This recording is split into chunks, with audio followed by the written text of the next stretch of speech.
interesting. So welcome everyone. My name is Lindsay Smith. I am the food educator here for the Hanover Consumer Cooperative Society here in the Upper Valley, known as the Co-op. And I am happy today to be bringing you a quick class in how to build flavor. And we're going to use a vegetable soup. These lessons that in the soup can be translated to lots of different recipes, and this is a great way to add extra or just maximize your flavor with simple ingredients. So these are tips and things that I've learned along the way in the 5 years that I've been teaching cooking here for the Co-op. And because I use these all the time, a lot of times recipes are written and I will rearrange the order of some of the instructions based on the recipe in order to maximize flavor. I have found I'm using lessons from different cuisines, different cultures, and bringing them all to every recipe that I make. And so again, we're going to start with a very simple basic vegetable soup. But before we jump in, one of the key components is you start with a base on a soup. So that's our aromatics. And again, most recipes, depending what you're making, will have aromatics, and I want to saute those. I want to start to bring out their flavor. So I need an oil that is going for heat transfer. So let's talk about oil really quickly. I like to use a safflower, is one of my favorites. Canola oil is really great. What you're looking for is a neutral cooking oil. What I'm not using is my extra virgin olive oil. Save your EVOO for your salads and for finishing. Extra virgin olive oil does not like heat. Also, you've paid extra money for it to be cold pressed, first pressed. In fact, it says right here, I'll switch to my cutting board camera. Maybe I can get a close-up shot. Right here, it says first cold press. I have paid extra money for that, so I don't want to heat it up. Now, regular olive oil, straight olive oil, is made with a heat process, so it's good for cooking. This is better for flavor than it is for cooking, unless you're going to keep the heat really, really low, like 170 degrees, which is not what we're going to be doing today. We saute at probably at least 250 and above. Thinking deep frying happens around 350, okay? So so what I want to do is I want to heat my oil and in my pot. I want to make sure that the oil gets nice and hot. There are two schools of thought. Do you heat the pan and then put the oil in? Do you put the oil in and then heat the pan? And there's a lot of different articles you can go and read. Some say if you put the oil in as you're heating the pot, if you start to burn it, then you have to let everything cool down. If you start to see lots of smoke come off of it, you've gone past the smoke point of the oil. It's starting to burn. You need to start over. So, but others like to have the oil in the pan because then you have an indicator that the pan is heating. Choose a path. All right. So I'm gonna just put the heat on underneath my pot. I use sort of a medium heat. There's no reason to hit this hard, and I don't need a ton of heat. I'm gonna let my oil heat up gradually. So I'm over here, I'm just gonna go to my pot, and I'm just gonna put in, I'm not measuring, I'm gonna eyeball about a tablespoon. I can always add in more oil, okay? But as oil heats up, you'll see it spreads, it gets less viscous. And so it's going to, and I just need it for, I'm not deep frying here, I just need it for some heat transfer.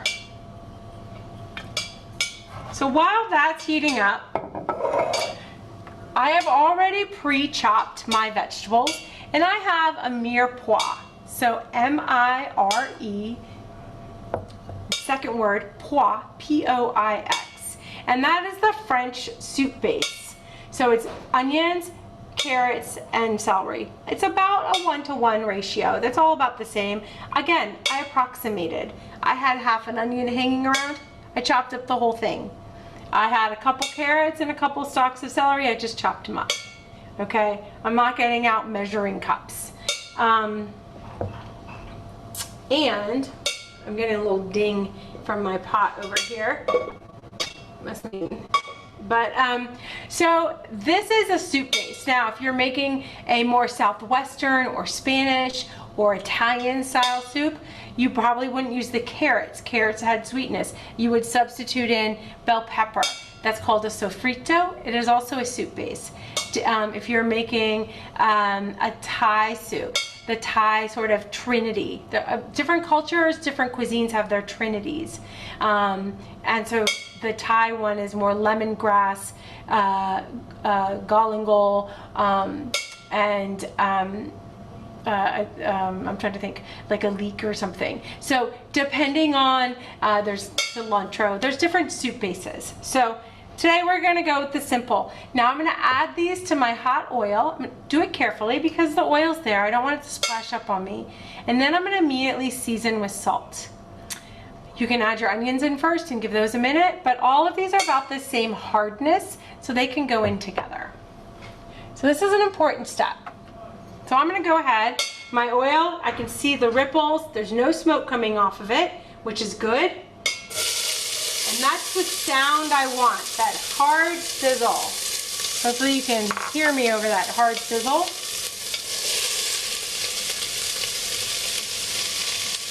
Might turn my heat down if it's too hard. And now I'm gonna give it some salt, and I always salt by hand. I use kosher salt, Morton's, because that's what we sell here at the co-op. I have a nice wide salt cellar, so I can get a 4-finger pinch, and I'm gonna give a good 2 pinches of salt. Now my pinch is about 1/4 teaspoon.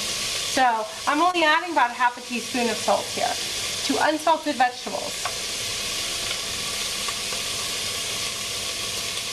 Looks like a lot more because you're seeing it.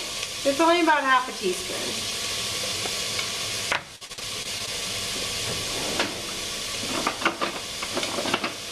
I'm gonna give everything a good stir.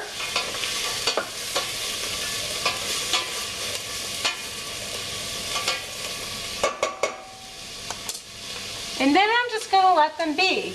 I'm gonna let them do their work. So right now, what we're trying to do with these vegetables is we are letting them cook down. The salt is gonna help draw out some of the water, and it's gonna help to concentrate the flavor.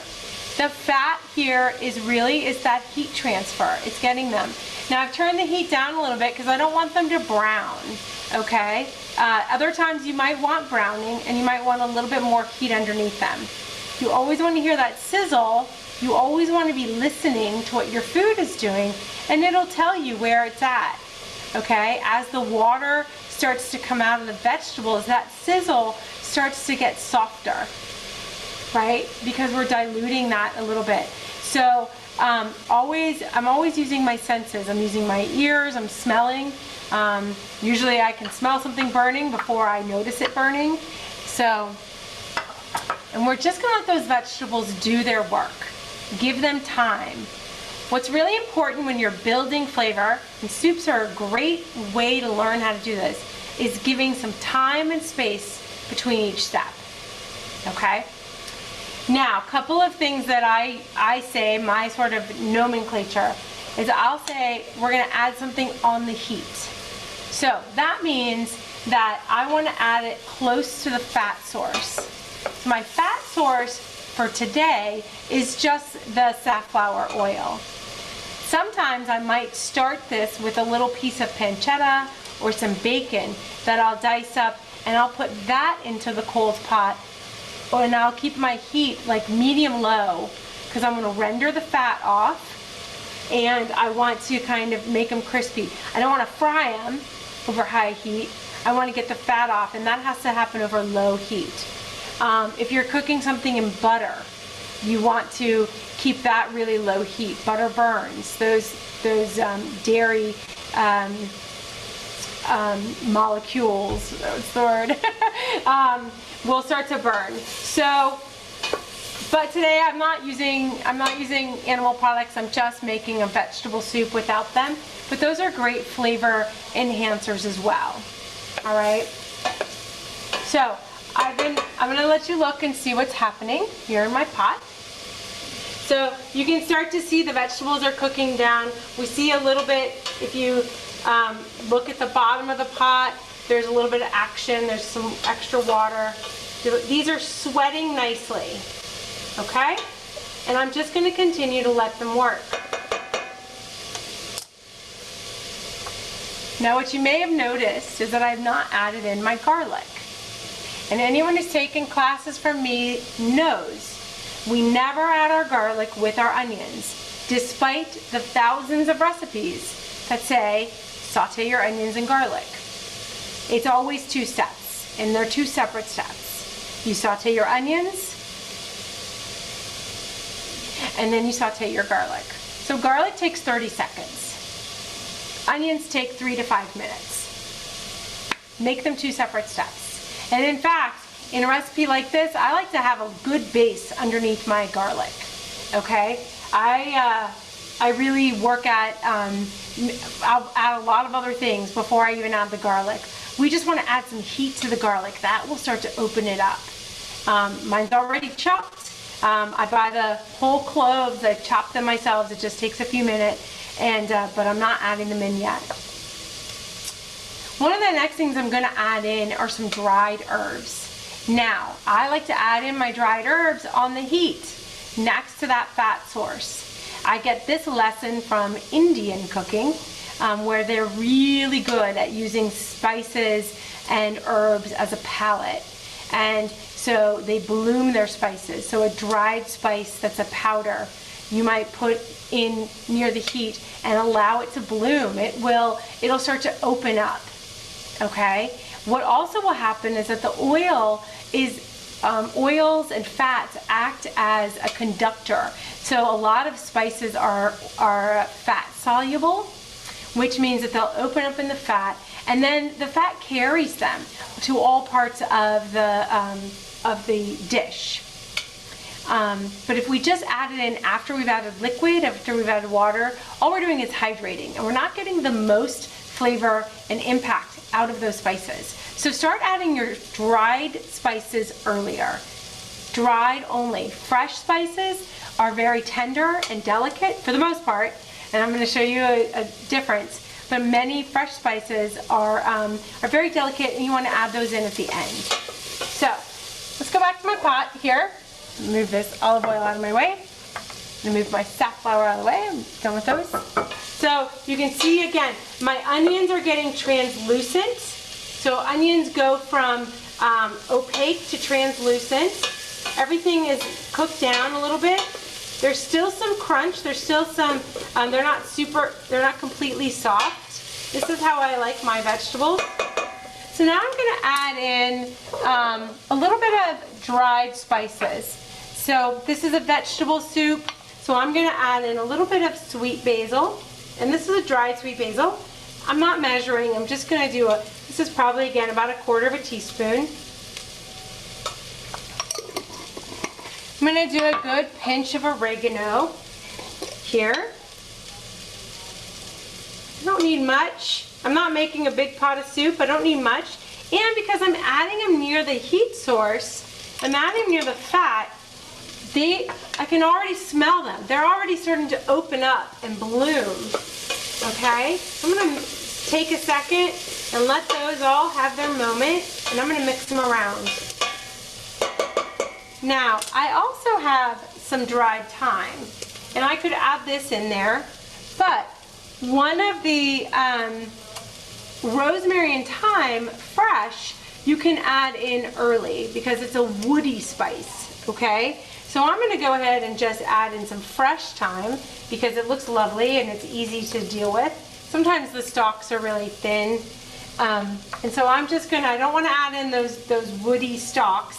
I wanna just pull the little leaves off best I can. This will hold up. What will not hold up is my fresh parsley this is not gonna hold up. I'm gonna add this in at the very end for that punch of herbs, okay? So here's my pot. Just gonna add in some dried thyme, or some fresh thyme. If you wanted to, you could also throw in the whole twig and then pull that out at the end. So I'll put in one full twig, or 2 of these full twigs, and I've got some others that I've taken off. Giving this a stir. Now I can really smell all those vegetables. You can see the sizzle has changed, and if you look at the bottom of the pot, there's very little liquid, okay? So, my next step, because this is a vegetable soup, is I actually want to add in my tomato paste. I love to caramelize my tomato paste. Oh, actually, you know what? Before I do tomato paste, I'm gonna go ahead and do my garlic. There's a good base in here. This is gonna take 30 seconds until I can smell it. All right, so you're gonna, again, we're using our noses, our ears, everything. I'm not tasting anything quite yet. So I'm gonna add my garlic in here. I've got a good base. I'm gonna give it a mix. In just 30 seconds so you can smell that garlic.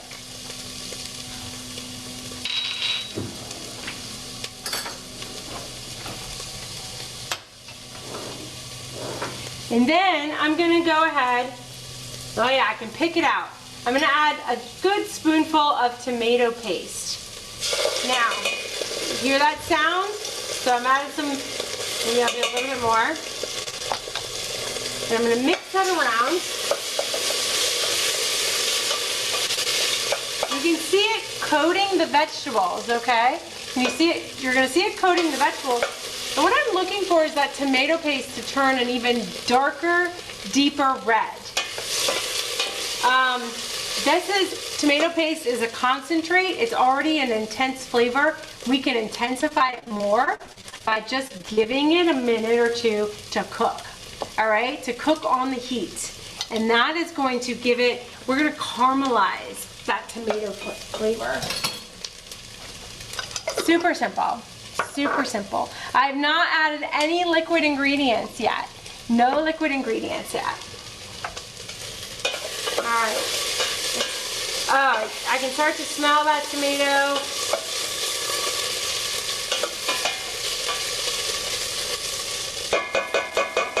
It's coating everything. That means the flavor is going to spread through.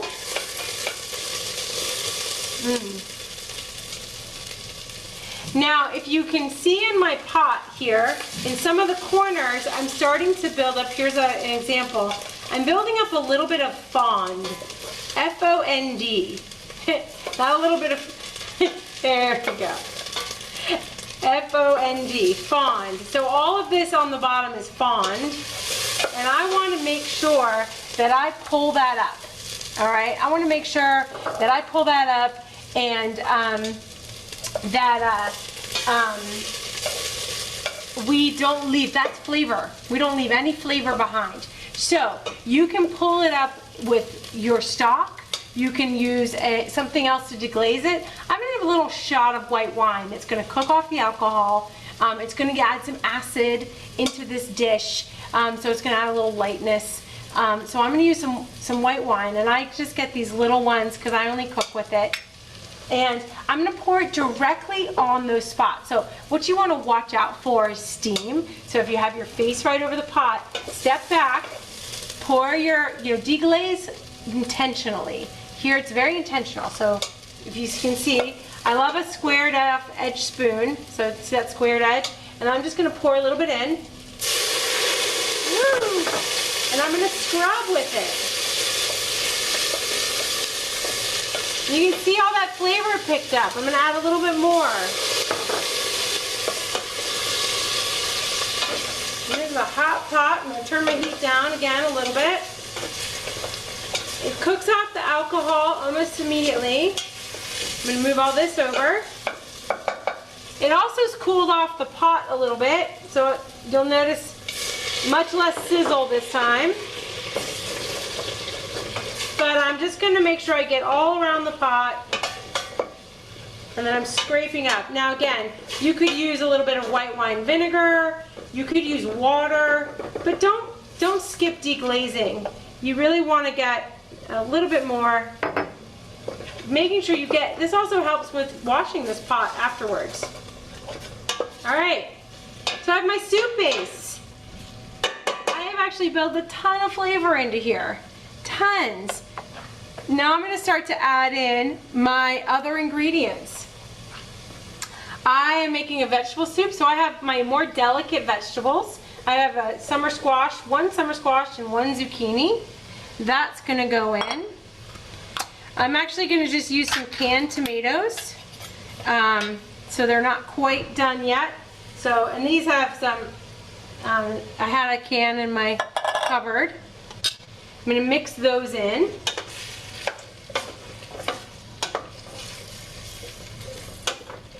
I'm going to go ahead and give just the slightest, one more pinch of salt, because that zucchini has 0. Okay.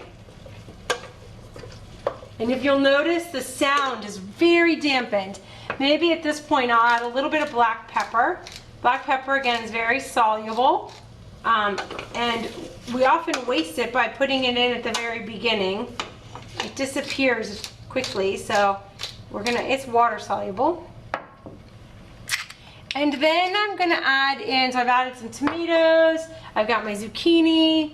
I'm gonna add in a little bit of cabbage because I have this small piece of cabbage right here. So I'm just gonna, you know, I'm using the leftovers in my fridge to make this soup. This is a great way. I'm gonna add this in. This has a lot of water to it.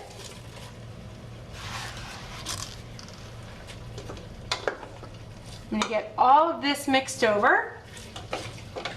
up, okay? And now, only now, after I've added my spices and my salt and all that, I'm gonna add in my stock. And I am using a stock. I make it with some bouillon. I've got about 4 cups here. If you make your own stock, even better. I would love to have the time.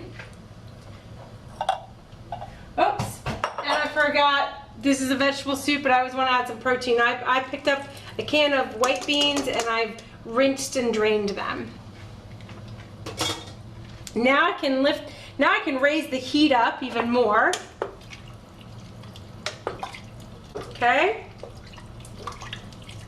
And what I don't want to do at this point is I don't want to add in any more salt. I don't want to add anything else. You could at this point add a bay leaf. I'm going to grab one from my bay leaves are beautiful. I have a fresh bay leaf plant at home. I love it, but just a piece of dry bay leaf. We'll pull that out at the end. So this is one of those that you don't necessarily need to be on the heat. So it's better for hydrating. Okay. So now I'm going to bring the temperature up. I'm going to let it simmer for just a little bit, 20 minutes maybe, and that's it. This is a very quick vegetable soup. At the very end, after it's done simmering, before I serve it, I'm going to taste it for seasoning. Okay? At this point, I don't want to add in any more salt because I've added the liquid. The liquid itself is a stock that has seasoning in it, and some of that liquid is going to evaporate. Even though I'm not bringing this to a hard boil, it's going to evaporate. And when liquid evaporates, salt stays behind. Okay, salt doesn't ever evaporate. Once you've added it to a dish, it stays there. The only way to get salt out is to make more of all the other stuff. A potato doesn't necessarily draw out all the salt. Potato would be good in this if you have extra potato. Any vegetables that you have. But really, now we just let it come up. If you want to add in pasta, I like to make my pasta on the side and then put that in the bowl and add it to a serving versus cooking it in the soup, because pasta absorbs liquid and it'll continue to absorb liquid even after you're done cooking. And then it kind of blows out, you know, can make, but this is a very simple vegetable soup. But because we've given time in between some of these major flavor enhancers, it's going to taste way more, it's going to have a much more impactful flavor than if you were just to dump everything into a pot and heat it. All right, using these steps, using what we know about food chemistry, and you don't have to know a lot about food chemistry, but using, just kind of giving a little bit of time and layering things in and allowing them each to sort of open up and bloom, we're getting the most out of each of those flavors. Other kinds of ways to build flavor are if you're making a mushroom soup, for example, using multiple kinds of mushrooms. Each mushroom, so if you're making a mushroom soup, don't just use the white button mushrooms, but use some cremini, or sometimes they're called baby bellas. Add in some shiitakes, whatever you can find. Use two, at least 3 varieties if you can. You're gonna get a more mushroomy flavor because each one of those has a slightly different flavor profile. They're all mushrooms, but they have a different flavor profile, so you're gonna get a more well-rounded mushroom flavor. I like to teach when we're using lemon. If something calls for lemon juice, is it appropriate to also add the lemon zest? A lot of times, yes, so the zest has oil in it, and that's more like lemon oil, so it's way more, it has actually a lot more lemon flavor than the lemon juice inside the lemon. Especially when lemons are out of season. They can be a little watery, or just they're not as tart, but you're gonna get a lot more lemon flavor from the zest. And that's product that you've paid for. So start getting in the habit of zesting your lemons and your limes. So we're just gonna, this is just coming up to a quick little simmer. Very, very simple. I think what I'll do is right here at the end, I'm gonna add in some fresh parsley. You could also do some fresh basil right at the end. Oh, I have some of that. Maybe I'll add some fresh basil too. Parsley, basil, these fresh leafy herbs like this, they just want a little bit of heat. They don't want to be cooked. And they can turn bitter, they can kind of turn mushy. So you can eat the stalks, but I'm just gonna pull the leaves off of here. Or you could take this and make a gremolata with chopped up fresh garlic and lemon zest and fresh the parsley leaves, and put that in right at the end. So someone mentioned yesterday, they were like, ooh, adding a panade. And I think panade is adding a little bit of a bread base. So they're different ways to add flavor to a really simple soup. But what I do is when I see recipes, and I see it all the time, is adding herbs or spices late. Like if you're making a pot of chili, you've kind of added in all the beans and all the tomatoes, and then you might dump in your cayennes and your chili powders and all of that. When you do that, when you add in dried spices after the liquid, all you can do is rehydrate them. Okay? That's the only thing that they will do.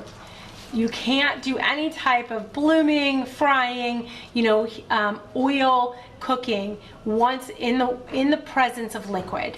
Liquid has to evaporate. That's why we can't get browning. You can't brown your chicken. You can't brown.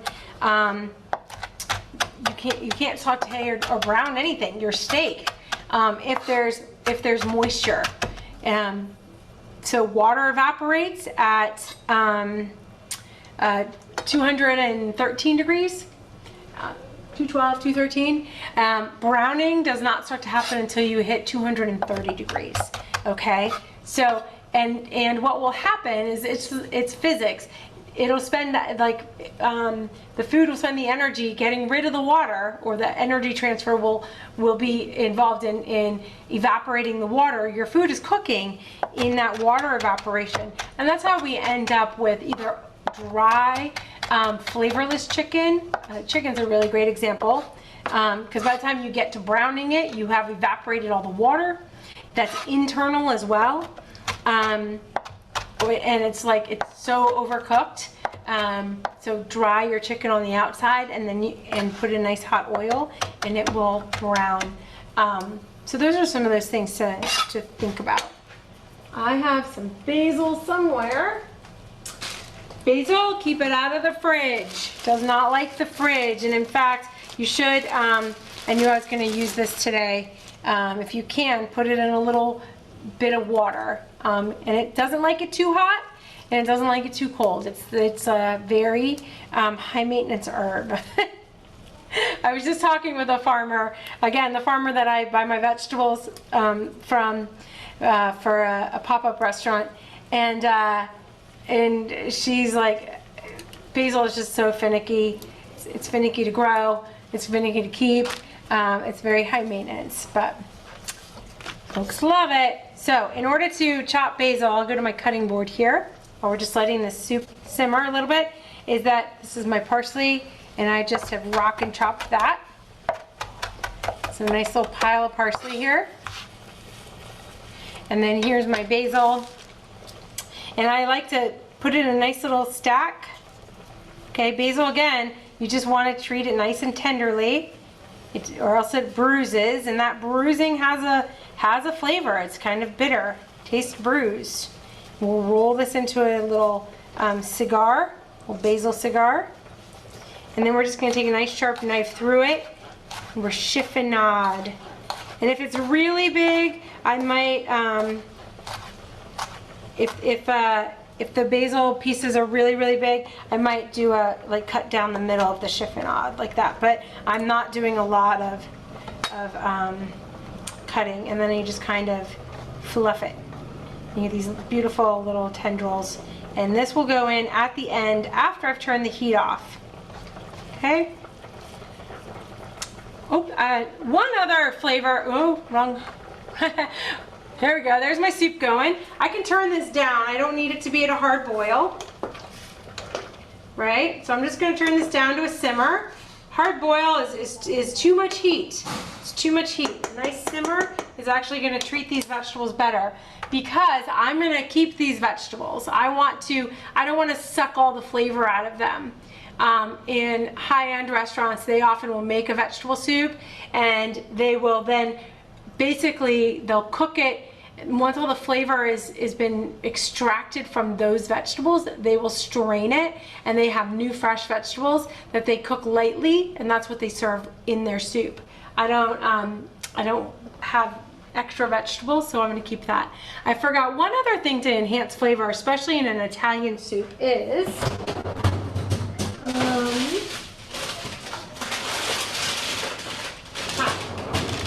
a cheese rind, is a Parmesan rind. So I keep the rinds from our Parmesan, and these little guys, and you can just throw one in your soup. It gives so much extra flavor. It is such an incredible impact. So save your cheese rinds. Other things you can use, secret ingredients, is maybe some miso. Miso, sorry, I'm off camera, is if you want to add some umami. So this doesn't really have any umami in it. This is, it is salted. This is a red miso, but I've got tomato in here. I can hide this right in. I can just take a spoonful. I'm going to mix this into my soup.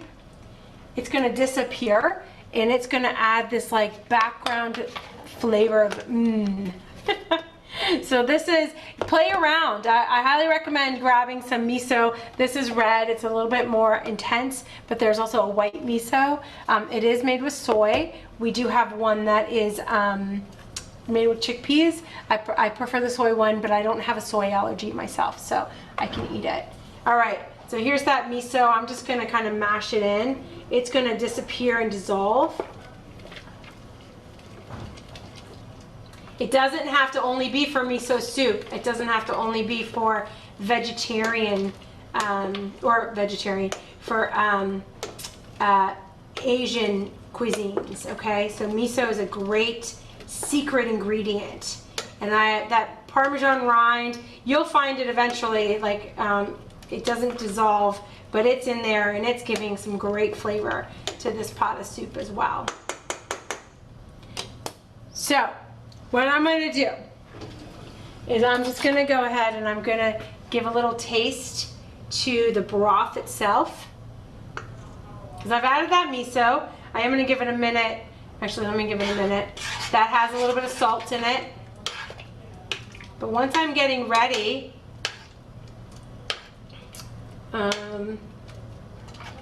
we can see, of course now that I'm looking for it, I can't find it. There's the thyme twigs. Eventually you want to find the bay leaf and make sure you don't serve that. It can stay in there.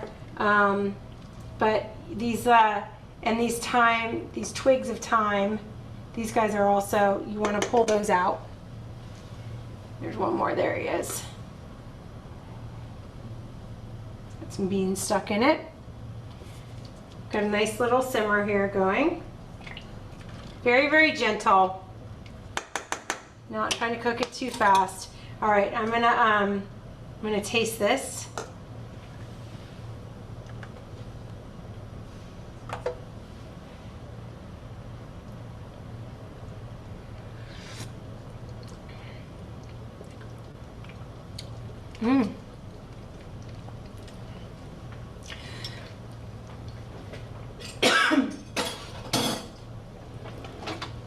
I forgot my tomatoes were jalapeno. They're good, I've got some spice. All right, the seasoning in my soup is spot on. I'm gonna turn the heat off underneath it, but what it needs just a hit of brightness. So, let's grab that.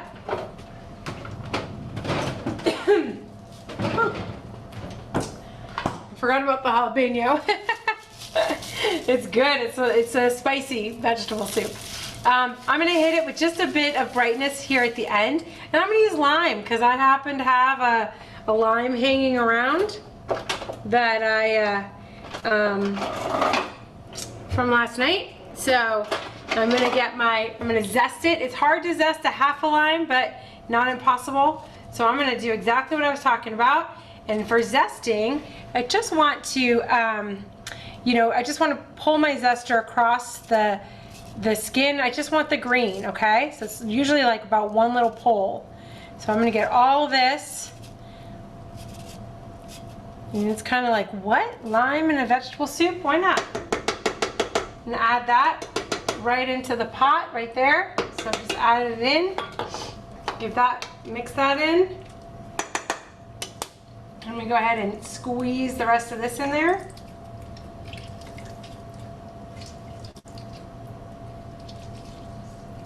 It's gonna give it some great, there we go. All right.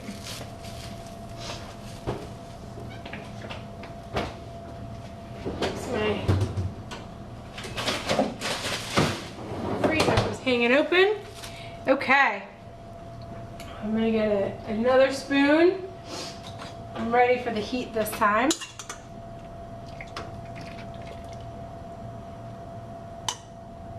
Just gonna mix that. So I don't need to cook that